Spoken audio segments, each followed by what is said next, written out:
Haters Gonna Hate: How New Media Users Have Needed to Adapt and Handle Online Hate.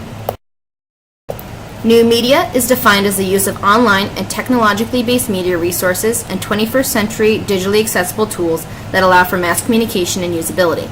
On the same thread, online hate is defined by the Media Awareness Network as the use of telecommunication technologies to communicate messages that are likely to expose a person to hatred or contempt based on race, national or ethnic origin, color, religion, age, sex, sexual orientation, marital status, disability, or having a conviction that is being pardoned. Hate is able to be communicated through even more outlets than before. This includes online organizational hate groups, both open and cloaked, online video games, hate rock that can be found easily right on YouTube, Facebook, and blog posts. Hate groups will specifically post toned-down messages to make them seem more reasonable and try to draw people in. They also target teens and attempt to appeal to their position in society, their overall goal being to recruit or inspire people to commit hate crimes of their own. Commentary holds a very impactful presence in our world, whether it is positive or negative. It is not always an easy thing to deal with either. People working in the fields of journalism, restaurants, theater, movies, and music often deal with commentary quite often.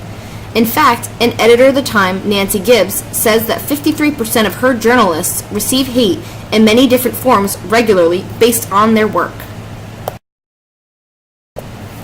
What would you do?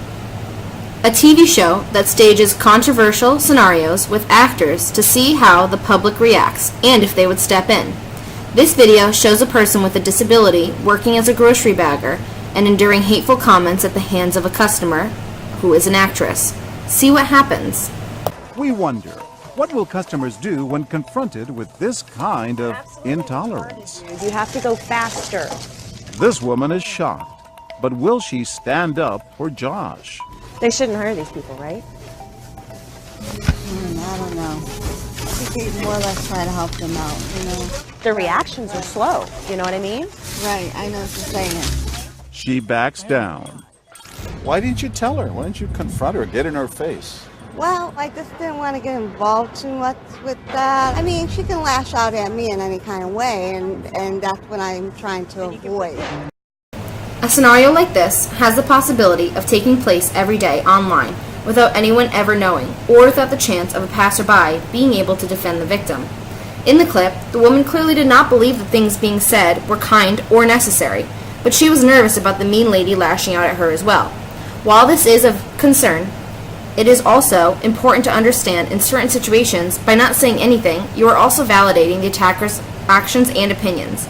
It is important to consider how we can take steps and measures to control and eradicate online hate, especially since Rolfing and Sonnenberg have calculated that in 2016, about 3.3 billion people worldwide are online, with teens between the age of 13 to 17 spending 12 plus hours online a week. The light at the end of the tunnel is that major new media outlets are beginning to recognize the need for a solution to this problem, considering it has very major and potentially life-threatening consequences. Pedro Hernandez has found out that in 2016, Microsoft launched tools that are designed to report hate speech in their services. Google also followed suit and set up a similar plan. In addition, Twitter implemented their quality filter after some higher-profile women closed their accounts after suffering from harassment. There are many solutions and conclusions that we can draw after seeing this video and watching the participants' actions, and from your own lives if you have any personal experience with online hate. If you encourage online hate, reporting it to a trusted adult is extremely important because they will know the proper steps to take. It is also good to voice positive opinions and defend yourself and others if you feel you need to do so. However, when the situation turns violent or unsafe, it is best to walk away or never let it get that far in the first place. Remember, never stoop to the level of the online hater, and always avoid meeting hatred with hatred. It is not productive nor a solution.